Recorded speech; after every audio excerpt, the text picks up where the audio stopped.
Who are you? You are so much more than a name, a body, a story. You are the consciousness that awakened when the universe decided to see itself. You are stardust with a memory of eternity, ancient energy traveling in human form. Within you lives the imprint of galaxies, the echo of suns that burned millions of years ago to give shape to the eternal that dwells in you. To what has no beginning or end, to what transcends time itself.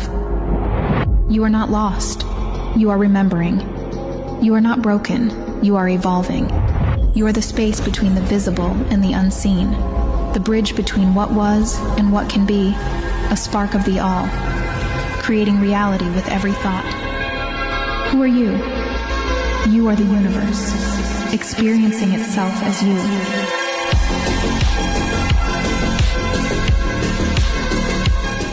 First civilization on planet Earth. Not even close. We're not the first to live here, to build, to rise, and we're definitely not the first to fall. Because far beneath our oceans, buried under silence and pressure, there are ruins, massive stone structures, some carved, some aligned with the stars. Take the Yonaguni monument off the coast of Japan.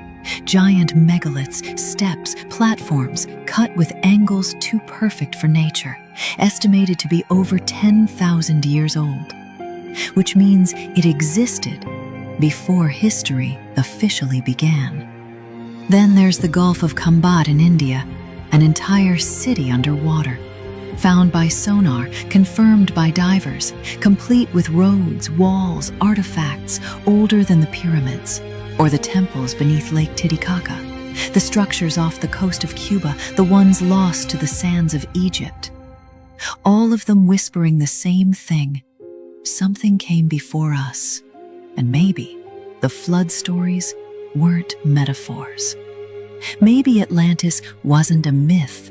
Maybe Earth has done this before, many times. Civilization rises, then something happens, and it drowns. So, if we're not the first, what ended them?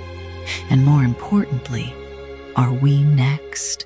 With such a profusion of planets, how could life have evolved only once?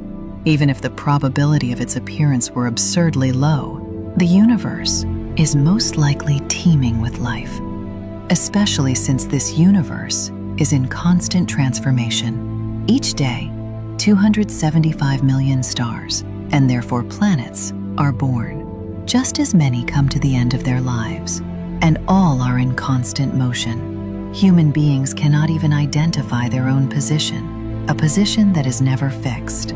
To begin with, Earth's orbit. Racing around the sun at 100,000 kilometers per hour, something we are not even aware of. No more than we perceive that our entire solar system is itself propelled through the galaxy at an even greater speed. And our galaxy, like all the others, is itself in motion, rushing toward the nearest galaxy, Andromeda, at 720,000 kilometers per hour. Man, so superior, is in truth adrift in a cosmic ocean. In such an immeasurable universe, to claim there is no life is like plunging a glass into the sea and concluding it holds no fish. Humanity has no real idea of its place in the cosmos. Are we alone, or simply insignificant? Space. Infinite. Silent. Unknown. A sea of stars.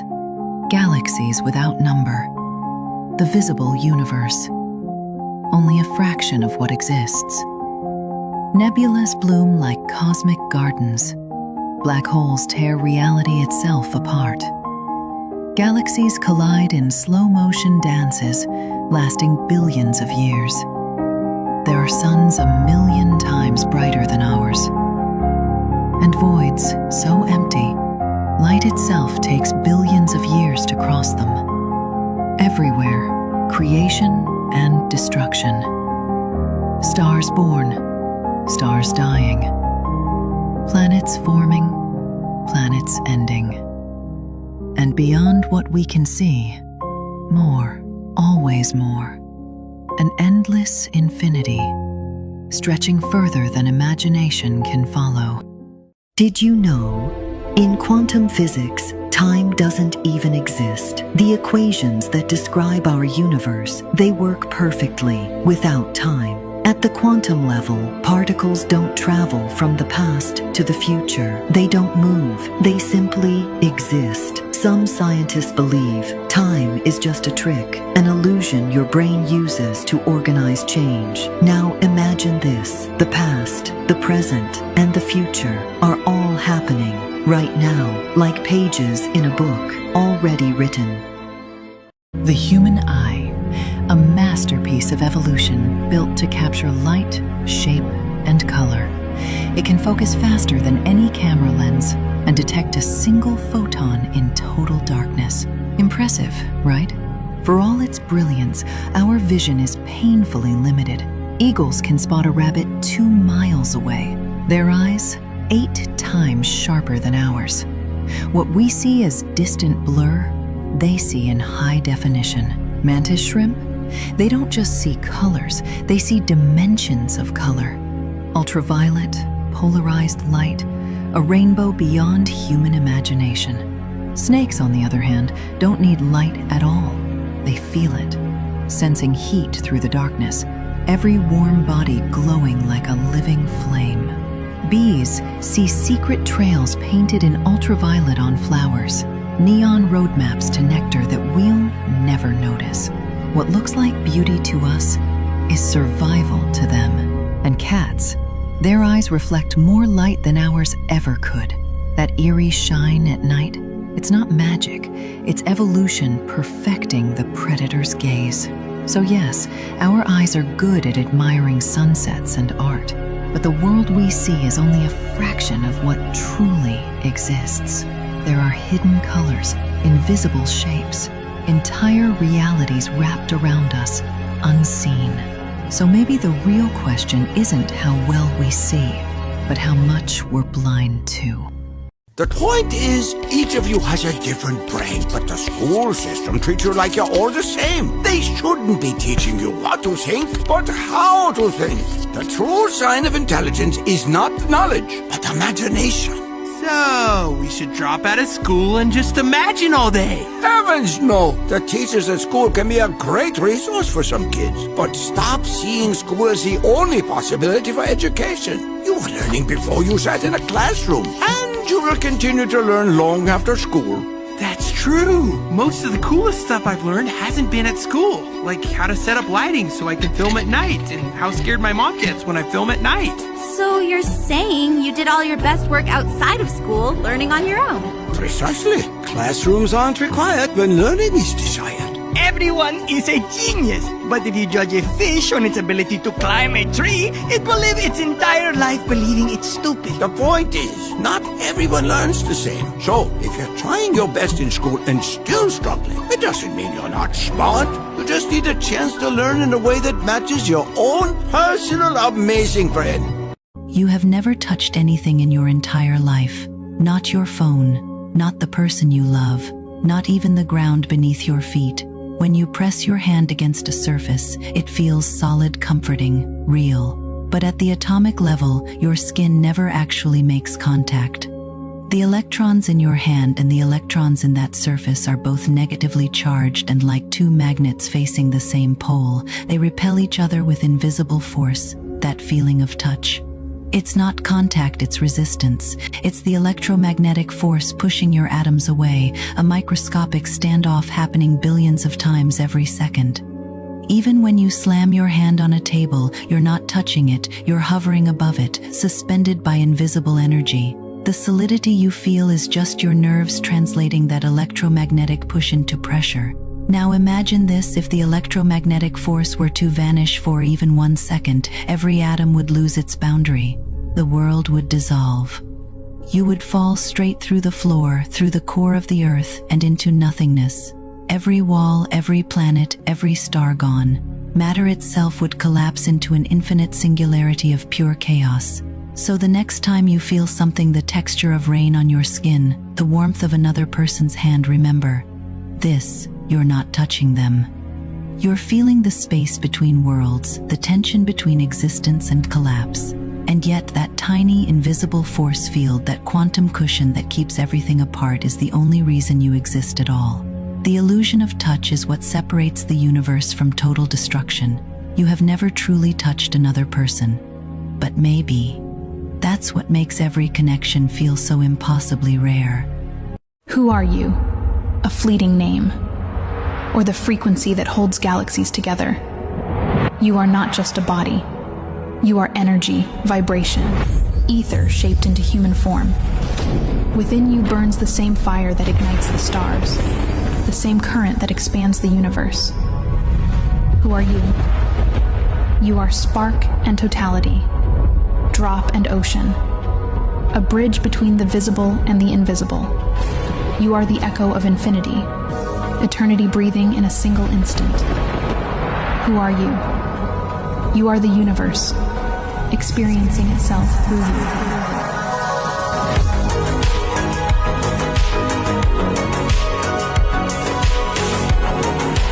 You are the force that transforms darkness into rebirth.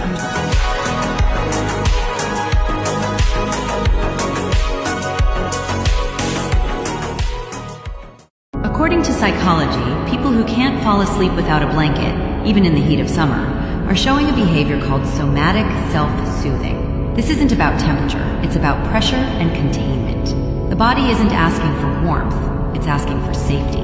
When someone curls under the covers, sticks one leg out to cool down, or tucks their arms under the pillow like armor, the nervous system is quietly recreating the feeling of being held. A blanket becomes more than fabric, it becomes a boundary, a shield.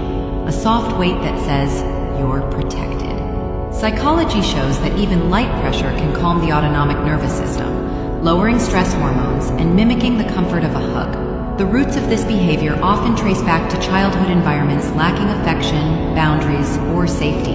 A child who didn't always feel protected may have learned to create that sense of security on their own. Over time, the blanket takes on the role of the hug that wasn't given, the comfort that wasn't taught, the tether to safety in a world that often feels overwhelming.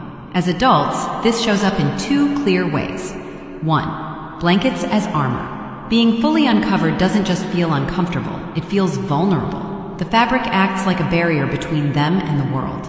2. Blankets as regulation. The weight helps calm racing thoughts, steady breathing, and signal to the brain that it's safe to rest. This ritual isn't childish or strange. It's the nervous system's way of grounding itself. For some, sleep is not about shutting down. It's about finally finding the safety they were always searching for. If you like this content and want to see more, follow, and share this post with 3 of your friends. Time is not absolute. In fact, for us believing physicists, the distinction between the past, present, and future is but a stubborn illusion.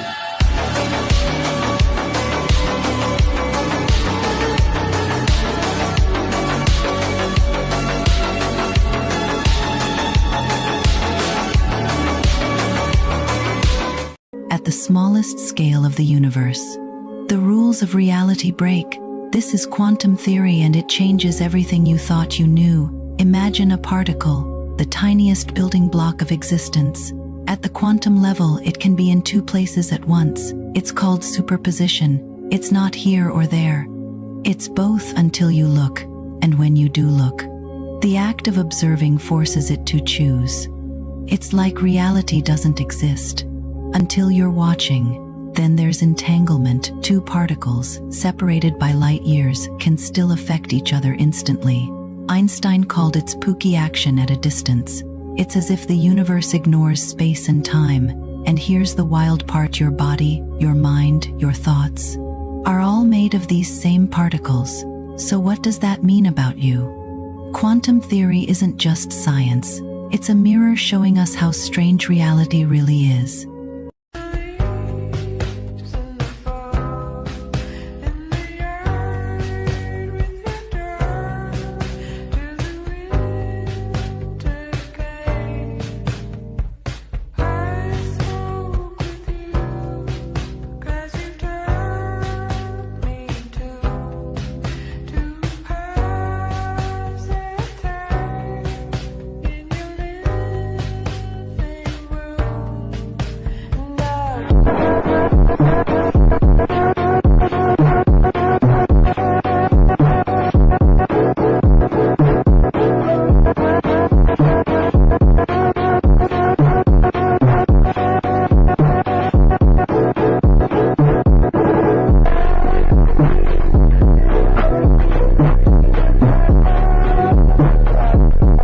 The human eye can only see between 430 to 770 terahertz. Our ear can only hear between 20 hertz to 20 kilohertz. That's less than 1% of what's actually happening around you, which means reality is mostly invisible. Your conscious mind is just as limited. It filters out 99% of reality, only letting in what it thinks is important. But your subconscious hears it all, sees it all, and it's always listening. If you want to see more opportunity, $1 million idea, a way to transform your health, you need to train your mind to look for it. But that only happens when you program the belief deep into your subconscious. You don't need to force change. You just need to speak directly to the part of you that sees the unseen. Comment unseen, and we'll show you a way how.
So all we have is a metal plate, and we sprinkle on some sand.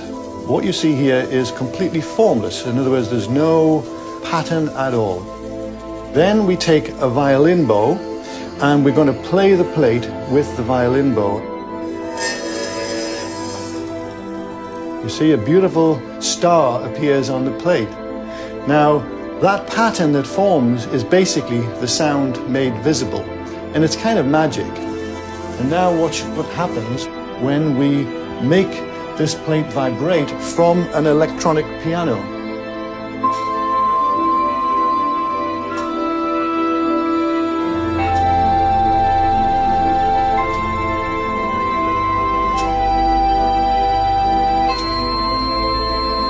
Isn't that neat?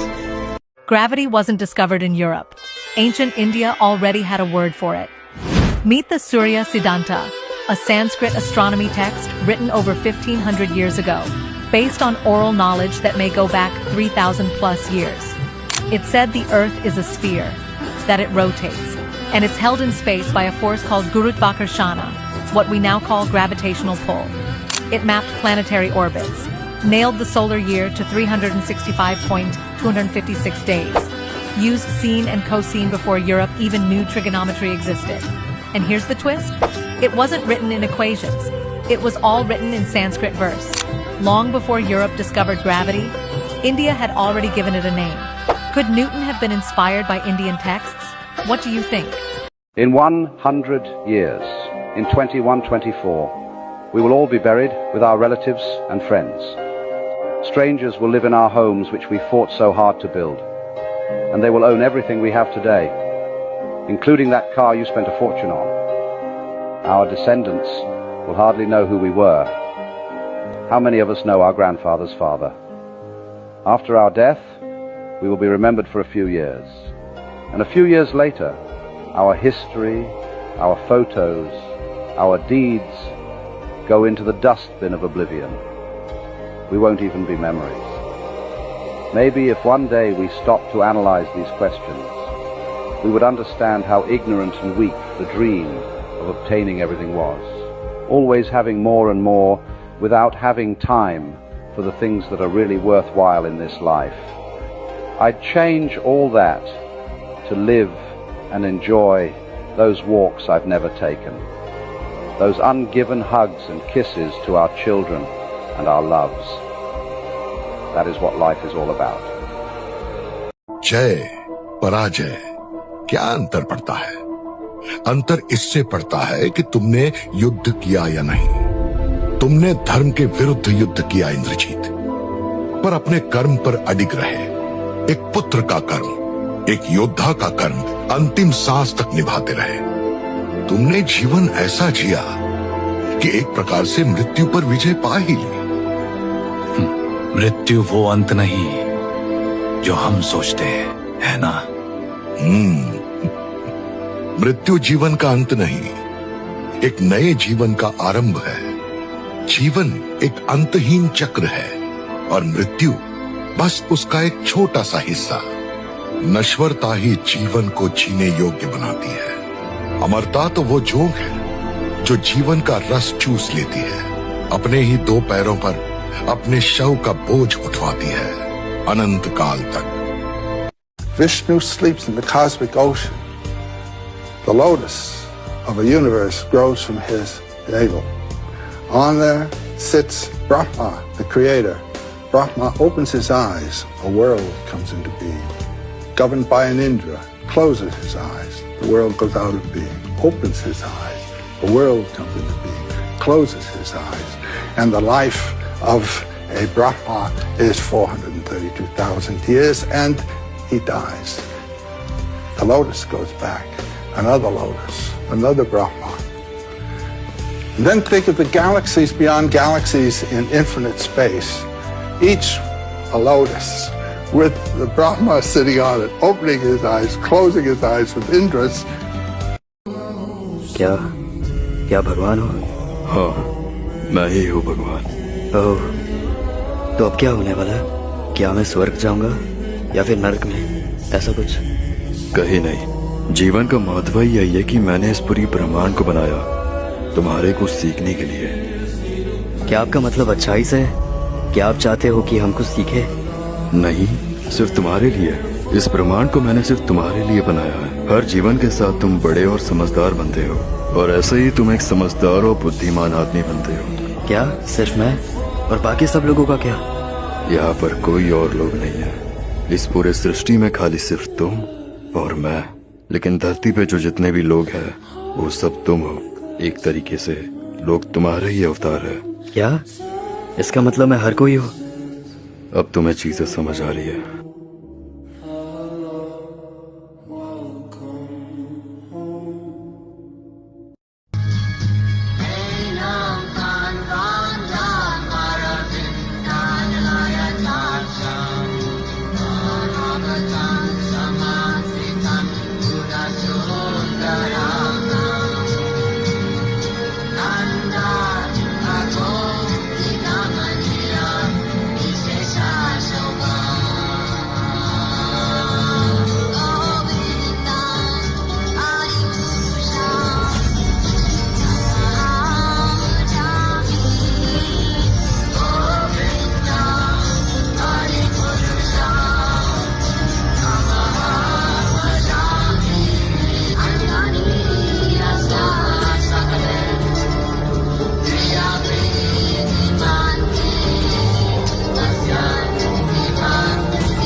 You don't have 5 senses. You actually have 15. Most people only know the 5 physical senses: sight, sound, smell, taste, and touch. But you also have 5 mental senses: imagination, memory, intuition, reason, and willpower. And beyond that, 5 spiritual senses: clairvoyance, when you can see or know things that other people can't; clairaudience, when you can hear things that other people can't; clairsentience, when you can feel or sense things that other people can't; claircognizance, when you just know something without being told or seeing it; and clairalliance, when you can smell things that other people can't. Together, they form the full spectrum of human perception.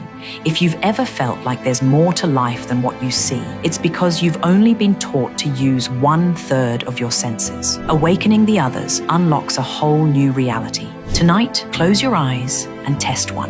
Visualize holding a lemon. Smell it, taste it, feel it. That's your mental and spiritual senses activating beyond the physical. Comment 15 for access to a tool that awakens the senses you didn't know you had to manifest the life you desire. Hey man. Hey man. What is this? It's a rock. No, it's not. What do you mean? Rock is just a word we use to describe the abstract concept of what a rock is. But what is it really? Granite? But what is that made of? Atoms and protons and neutrons. But what are those made of? Quarks and energy, right? Exactly. And that's what everything's made of. The division is just in our minds. Well, yeah, but we can't just look around at the world and say, that's quarks and that's quarks and that's quarks. We have to have names for things. Yeah, but they don't really exist. They're just words. Everything is the same stuff. Well, everything except for nothing. But nothing is just the abstract concept we invented to mean non-existence. So you're saying nothing doesn't exist? Exactly. But also that no thing actually does exist. Right.